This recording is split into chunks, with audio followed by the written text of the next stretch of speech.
আজকের কুষ্টিয়ার এই সমাবেশে দাঁড়িয়ে আমি পরিষ্কারভাবে বলতে চাই, আমরা আল্লাহর খলিফা হিসাবে, আল্লাহর প্রতিনিধি হিসাবে এই দুনিয়াতে আমরা আল্লাহর হুকুম মোতাবেক আমাদের রাষ্ট্র সমাজ চলুক, সেটা আমরা চাই। আমরা দায়িত্বহীন কণ্ঠে বলতে চাই, আমাদের হিজবুত তৌহিদ আন্দোলন কোনো প্রকার রাজনীতি না করে, কারো কাছ থেকে কোনো অর্থনৈতিক স্বার্থ না নিয়ে, কোনো সন্ত্রাসী কার্যকলাপ, উগ্রবাদী কার্যক্রম না করে আমরা আমাদের সঠিক আদর্শটা জনগণের মাঝে শান্তিপূর্ণ উপায়ে আমরা এতদিন তুলে ধরেছি, এই কথাটা বলার চেষ্টা করেছি।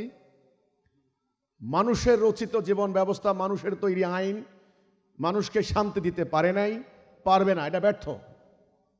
পুঁজিবাদী সুদভিত্তিক অর্থনীতি অর্থনৈতিক বৈষম্য সৃষ্টি করেছে, ধনী দরিদ্রের ব্যবধান কায়েম করেছে, কিছু লোকের কাছে হাজার হাজার কোটি কোটি ডলার জমা হয়েছে, আর কোটি কোটি মানুষ বঞ্চিত, নিপীড়িত হচ্ছে। মানুষ ন্যূনতম, আজকে পত্রিকার খবর, 3.5 কোটি ব্যাকে বাংলাদেশের মানুষ, আয়ের 70% ব্যয় হয়ে যাচ্ছে চিকিৎসা খাতে এবং শিক্ষা খাতে। মানুষ চিকিৎসা পাচ্ছে না, মানুষ ডুকরে ডুকরে মারা যাচ্ছে, নিপীড়িত হচ্ছে, বঞ্চিত হচ্ছে। এই অর্থনীতি, এই অর্থ ব্যবস্থা, এটা পুঁজিবাদী জাহিলি ব্যবস্থা। এই ব্যবস্থা কায়েম থাকলে অর্থনৈতিক সুবিচার হবে না, একটা এলিট শ্রেণীর কাছে এটা চলে গিয়েছে।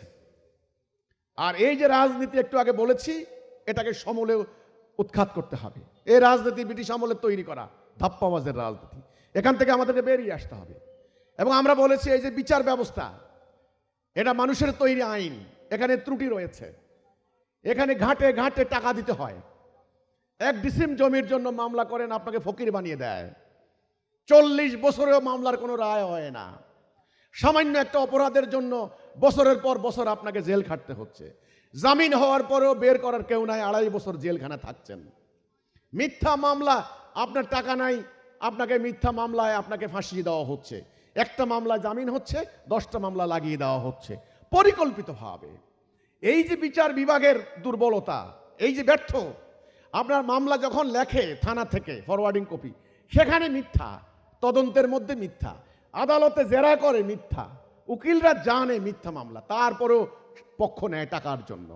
এখন জজ সাহেব যে রায়টা দেবেন, মিথ্যার উপরে রায় হবে। সম্পূর্ণ মিথ্যার উপরে কায়েম থাকা এই ব্যবস্থায় আসলে শান্তি আসতে পারে না।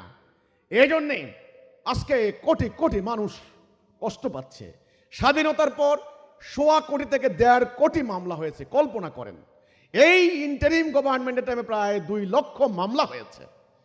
কাজেই এই বিচার ব্যবস্থাকে বন্ধ করতে হবে, এটাকে বাদ দিতে হবে। এখন এটাকে বাদ দিয়ে দীর্ঘদিন থেকে একটা বিচারিক কায়েম হচ্ছে সিস্টেম, সেটার একটা রূপরেখা, সেটার একটা রাস্তা আমরা তুলে ধরেছি। আরে ভাই, আমাদের ব্যবস্থাটা একটু দেখেন না, স্টাডি করেন না, আমাদেরকে অবজ্ঞা করেন না, হ্যাঁ, আমাদেরকে ইগনোর করেন না। ওকে, আমরা এই দেশের মানুষ, আমরা শান্তি চাই। আপনারা তো আমাদেরকে শান্তি দিতে পারেন নাই। কাজে এই বিচার ব্যবস্থা বাদ দিয়ে আল্লাহর দেওয়া বিচার ব্যবস্থা কায়েমের আমরা প্রস্তাব দিয়েছি। আমরা বলেছি, শিক্ষা ব্যবস্থা, এটা ব্রিটিশরা আমাদেরকে ডিভাইড অ্যান্ড রুল পলিসির মাধ্যমে একদিকে মাদ্রাসা, একদিকে সাধারণ শিক্ষা দিয়েছে। মাদ্রাসার মধ্যে আল্লাহ রাসূলের ইসলাম শিক্ষা দেয় নাই, কোরআনের ইসলাম শিক্ষা দেয় নাই, ঐক্যবদ্ধ হওয়ার গুরুত্ব শিক্ষা দেয় নাই, জান মাল দিয়ে আল্লাহর রাস্তায় জিহাদের প্রেরণা শিক্ষা দেয় নাই। সেখানে কি শিক্ষা দিয়েছে? ছোট্ট খাট্ট মাসলা মাসাইল, বিভিন্ন তরিকার ফেরকার বিভিন্ন মাসলা মাসাইল শিক্ষা দিয়েছেন। যেই কারণে ছোট্টখাটো ব্যাপার নিয়ে আমাদের আলেমরা এক গ্রুপ আরেক গ্রুপের বিরুদ্ধে আজকে ফতোয়াবাজি, আক্রমণ ইত্যাদি হামলায় লিপ্ত, ঐক্যবদ্ধ হতে পারছেন না। তারা ছোটখাটো নফল মুস্তাহাব মাসলা মাসাইল নিয়ে তারা নিজেদের সময়, শ্রম, মেধাকে নষ্ট করছেন। এই যে দুর্বলতা, শুধু তাই নয়, তারা বাস্তব জীবনে কি করে খাবেন, কোনো ভোকেশনাল শিক্ষা, কোনো আসল শিক্ষা, জ্ঞান, বিজ্ঞান, প্রযুক্তি শিক্ষা দেওয়া হয়নি। ফলে তারা মাদ্রাসা থেকে বেরিয়ে এসে তারা জীবন ধারণের জন্য ধর্ম ব্যবসাকে তারা নিয়েছেন। মুদ্দে দাফন করছেন, টাকা লাগবে, ওয়াজ করেন, টাকা কামাই করেন, ইমামতি করেন, টাকা, অর্থাৎ টাকা ছাড়া আসলে ধর্মের কোনো কাজ চলে না। এটা ওনাদেরকে বাধ্য করা হয়েছে শিক্ষা ব্যবস্থার ত্রুটির কারণে। আলেমরা সমাজে নেতৃত্ব দিবেন, আলেমরা মসজিদের ইমামতি করবেন, পাশাপাশি রাষ্ট্রের কর্তৃপক্ষ হিসেবে মানুষের বিচার ফয়সালা করবেন। আজকে সেখান থেকে মসজিদ থেকে বিচার ব্যবস্থাকে কেড়ে নিয়ে ইউনিয়ন কাউন্সিল করা হয়েছে, মেম্বার চেয়ারম্যান নির্বাচিত করা জনগণের মধ্য দিয়ে। ওই যে ইলেকশন সিস্টেম, ভালো মানুষ আজ পর্যন্ত ইউনিয়ন কাউন্সিলে চেয়ারম্যান মেম্বার হয় না, দু একজন ব্যতিক্রম বাদে। এদিকে কলেজ বিশ্ববিদ্যালয় তৈরি করেছে, ভলিউম বই পড়ে তারা ডাক্তার হচ্ছেন, ইঞ্জিনিয়ার হচ্ছেন, প্রফেসর হচ্ছেন, ডক্টরেট ডিগ্রি নিচ্ছেন, তারা সচিবালয়ে যাচ্ছেন, কি করছেন? দুর্নীতি করছেন। দু একজন বাদে, দু চারজন নিয়ে তো সমাজ রাষ্ট্র চলে না। রাষ্ট্রের কোটি কোটি টাকা লুটপাট করে নিয়ে যাচ্ছেন, ব্যাংকে কাজ করছেন, পুরো ব্যাংক খেয়ে ফেলছেন। আপনার বিশ্ববিদ্যালয়ের থিসিস চুরি করছেন, মেডিকেল কলেজের জাল সার্টিফিকেট। এই যে ব্যাপারগুলি হচ্ছে অন্যায়। এই শিক্ষিত লোক রাজনীতি করে মিথ্যা কথা বলে, এই শিক্ষিত লোক আইন শৃঙ্খলা বাহিনীতে যায় মিথ্যা মামলা দেয়। তাহলে মিথ্যা, ছলনা, প্রতারণা, দুর্নীতি, অর্থ পাচার, জাল জালিয়াতি, এগুলির নৈতিকতাহীন এই অধপতন এই শিক্ষা ব্যবস্থার গোড়া। কাজে আমরা বলেছি এই শিক্ষা ব্যবস্থাকে বাদ দিতে হবে, আল্লাহর তৌহিদের উপর ভিত্তি করা শিক্ষা ব্যবস্থা প্রবর্তন করতে হবে। আমরা বলেছি কাজে আমাদের প্রস্তাবিত রাষ্ট্র ব্যবস্থা যদি কার্যকরী হয়, যদি কায়েম হয়, আমরা হলফ করে বলতে পারি বাংলাদেশে অভাব দারিদ্র থাকবে না ইনশাআল্লাহ। ভিক্ষা করতে হবে না, 10 টাকার চালের জন্য ট্রাকের পিছনে মারামারি করতে হবে না, ওয়ার্ল্ড ব্যাংক IMF এর কাছে ধর্ণা দিতে হবে না। আমরা হলফ করে বলতে পারি। কিভাবে? সেটা সামনে প্রমাণ হবে। নারীদের ইজ্জত সুরক্ষিত হবে, বিভিন্ন ধর্মের মানুষ স্বাধীনতা পাবেন, অন্যায় হবে না, জুলুম হবে না, সাম্প্রদায়িকতা হবে না, উগ্রবাদ হবে না ইনশাআল্লাহ। তো সেটার জন্য জনগণের সামনে ইসলামের রূপরেখা তুলে ধরতে হবে। আমি সেটা তুলে ধরতে চাই। এটা আমার শাসনতান্ত্রিক অধিকার, এটা আমার মানবাধিকার, এটা আমার নৈতিক অধিকার। আমার অধিকার থেকে আমাকে কেউ বঞ্চিত করতে পারে না। আমি সেই দাবি করি সরকারের কাছে, এবং মিডিয়া যারা আছেন আপনারা আমার কথা তুলে ধরুন। আমাদের কথা যদি অন্যায্য হয়, দলিল ছাড়া হয়, অযৌক্তিক হয়, মানুষের অকল্যাণমূলক কিছু হয়, আমাদেরকে বলুন, আমরা সরি বলবো, তওবা করব। কিন্তু আমরা পরিষ্কার করে বলে দিতে চাই, আমরা মানুষের তৈরি এই বিধান আর মানতে চাই না। আমরা মানুষের তৈরি বিধানের আনুগত্য করতে চাই না। আমাদের চাওয়া পাওয়া আপনারা মূল্যায়ন করবেন। আমরাও কি চাই সেটা দেখেন, বুঝেন। হ্যাঁ, এখন কি আপনারা তাহলে আমরা যেহেতু মানুষের তৈরি বিধান চাই না, আমাদেরকে মেরে ফেলবেন, আমাদেরকে ফাঁসিতে দিবেন, আমাদেরকে জেলে দিবেন? দেন, অসুবিধা নাই, এমনি তো মরবো আর কি। আপনারা যে ব্যবস্থা করেছেন, বাসে উঠা যায় না, ককটেল মেরে দেওয়া হচ্ছে, এটা কি কি অরাজকতা! মৃত্যুর কোনো গ্যারান্টি নাই, এমনি তো মেরে ফেলবেন। হরতাল, অবরোধ, লকডাউন, যেভাবে ঋণগ্রস্ত করেছেন, না খেয়ে মরার অবস্থা হয়েছে। এই ফ্যামিলি পরিচালনা করার জন্য আমার বাবাকে, ভাইকে, আমাকে আজকে অফিসে ঘুষ খেতে হচ্ছে, মিথ্যা কথা বলতে হচ্ছে, চুরি করতে হচ্ছে।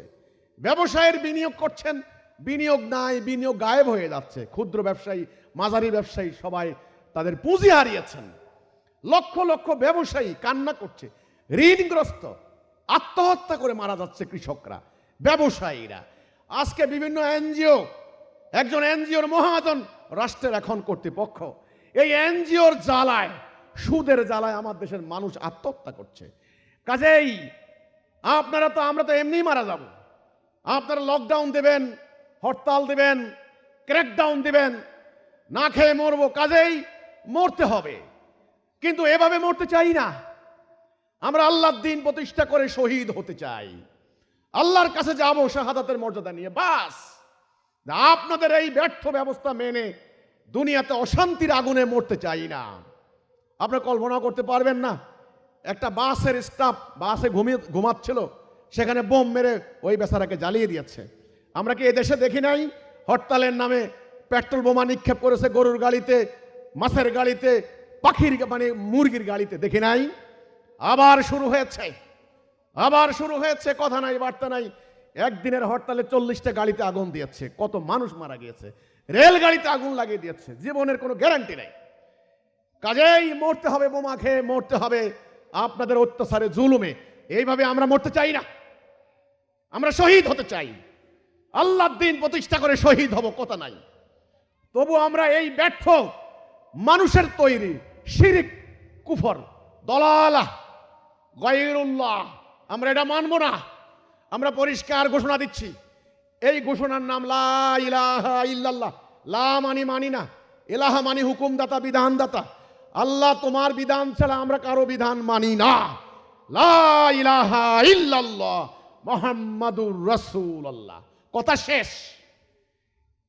এখন হিজবুত তাওহীদ আন্দোলন এই ঘোষণা দিচ্ছে, এদেশের মুক্তিকামী জনতা, এদেশের তাওহীদি জনতা, যারা আল্লাহকে ভালোবাসেন, যারা জান্নাতে যেতে চান, এই প্রতারণার রাজনীতির হাত থেকে মুক্তি পেতে চান, আসুন হিজবুত তাওহীদ দুহাত তুলে আপনাদেরকে ডাকছে। হিজবুত তাওহীদের কর্মীরা বুক চেতিয়ে তারা দাঁড়িয়ে গেছে সমস্ত অন্যায়ের বিরুদ্ধে। আসুন আমাদের পতাকা তলে, তাওহীদের পতাকা তলে ঐক্যবদ্ধ হন। আসুন এই জাতিকে মানুষের তৈরি বিধানের কাল নাগিনীর সুবল থেকে, অক্টোপাস থেকে বের করে এনে মুক্তির মোহনায় পৌঁছায় দেব ইনশাআল্লাহ। আমরা হিজবুত তাওহীদ এই ঘোষণা দিচ্ছি, আমরা আল্লাহর বিধান চাই, আমরা ঈমান আনতে চাই, আমরা আল্লাহর জন্য জিহাদ করতে চাই। দুনিয়াতে কোনো স্বার্থ নাই, কেউ একটা টাকা দিবেন সেটাও আমরা চাই না। মানুষ যেন দরজা খুলে ঘুমাতে পারে, একটা একা মেয়ে মানুষ রাতের অন্ধকারে হেঁটে যাবে, কোনো ভয় থাকবে না। অফিসে চুরি হবে না, ডাকাতি হবে না, সুদ হবে না, ঘুষ হবে না। আরে অফিসে প্রতি বছর 10,000 কোটি টাকা খালি ঘুষের লেনদেন। পরিবহন খাতে প্রতি বছর 3,000 কোটি টাকার চাঁদা দিতে হয়। চাঁদার জ্বালায় অফিস খুলতে পারে না মানুষ। চাঁদা চাঁদা চাঁদা ইদানিং শুরু হয়েছে নতুন অরাজকতা। চাঁদা দেওয়ার আগে বলে, আরে তুমি হইলা ফ্যাসিস্টের দোসর, তুমি হইলা ফ্যাসিস্ট, চাঁদা দিতে হবে, না হলে দেশ ত্যাগ করতে হবে, না হলে তোমার জীবন নাই। কুপিয়ে মেরে ফেলা হচ্ছে প্রকাশ্যে। হ্যাঁ, এই কেমন অরাজকতা! কাজেই ব্যবসায়ী ভাইয়েরা, আপনাদের বাঁচার কোনো মুক্তি নাই।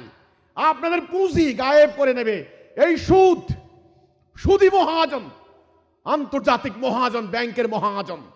সুদের জ্বালায় আপনার সন্তান ঋণগ্রস্ত হয়ে আত্মহত্যা করবে, আপনার পুঁজি হারিয়ে যাবে। চাঁদাবাজের অত্যাচারে আপনি ব্যবসা করতে পারবেন না।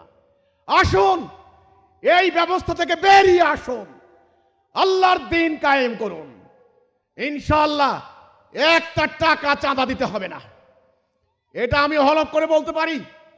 অন্যায়ভাবে কারো অধিকার নষ্ট করবে না, এই কোরআন সেটা কায়েম করবে, সেটা নিশ্চিত করবে। কোরআন এমনি এমনি কায়েম হবে না, সেটার জন্য একজন নেতা লাগবে। আমরা বলছি আল্লাহর পক্ষ থেকে হিজবুত তাওহীদ সেই কাজ করছে। কোরআন এমনি এমনি হবে না, একটা জাতি লাগবে, উম্মতে মুহাম্মাদি। তারা তাদের জান মাল দিয়ে এই অরাজকতা বন্ধ করবে।